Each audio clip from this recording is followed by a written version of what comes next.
Somajiguda press club లో mayor Bonthu Rammohan meet the press లో మాట్లాడుతున్నారు. లైవ్ చూద్దాం. ఎప్పటికప్పుడు తీస్తానికి కూడా స్పెషల్ మెకానిజం చేసి దాన్ని కొంత సీరియస్ గా మానిటర్ చేస్తున్నాం. దాంతో పాటు ఇలా దేశం మీద ఒక రెండు ప్లేసులలో బిల్డింగ్ ఎక్కడ కొట్టినా ఎక్కడ రోడ్డు సంబంధించిన రిపేర్లు జరిగినా కన్స్ట్రక్షన్ ఇలా డెమాలిష్ అనేది కన్స్ట్రక్షన్ వేస్ట్ అనేది ఎక్కడ పడితే అక్కడ రోడ్ల మీద ఇప్పటికీ మీరు చూస్తుంటారు, మేము కూడా చూస్తుంటాం.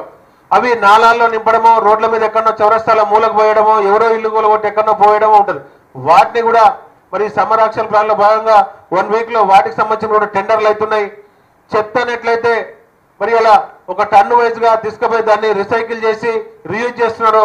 ఈ కన్స్ట్రక్షన్ డెబ్రీస్ ని కూడా వాటిని టెండర్ పిలిచి కొన్ని సంవత్సరాలు ఇప్పటికే లాస్ట్ ఇయర్ పిలిస్తే అవి కొద్దిగా పెండింగ్ ఉన్నాయి. దాన్ని మళ్ళీ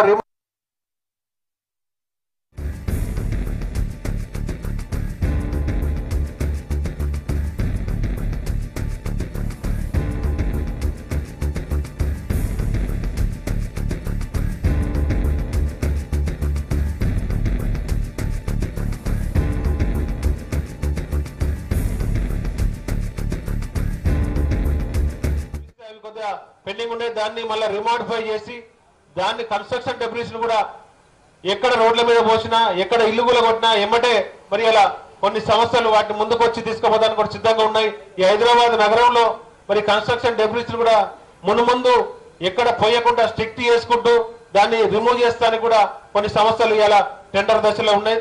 అది కూడా పోతే కొంత మనం అనుకునే నాలాల్లో కూడా ఇలా నాలాలు కూడా మాక్సిమం జామ్ అవుతున్నాయంటే ఈ కన్స్ట్రక్షన్ డెబ్రీస్ ఎక్కడ గులగొట్టిన చెత్త అక్కడ పోస్తుంటారు. దాంతో పాటు ఈ ప్లాస్టిక్ అనేది కూడా గతంలో కొంత దీన్ని బ్యాన్ చేసిర్రు. దానికి ఆల్టర్నేటివ్స్ లేక అది కొంత వెనుకబడ్డది. ఈ ప్లాస్టిక్ యూసేజ్ ని కూడా హైదరాబాద్ నగరంలో ఇప్పటికిప్పుడే బ్యాన్ చేస్తామని చెప్పి మేము ప్రగల్భాలు పలకకుండా దాన్ని ఆల్టర్నేటివ్ చూపెట్టి ప్లాస్టిక్ యూసేజ్ కూడా క్రమంగా దాన్ని తగ్గించడానికి చర్యలు తీసుకుంటున్నాం. ఇంకా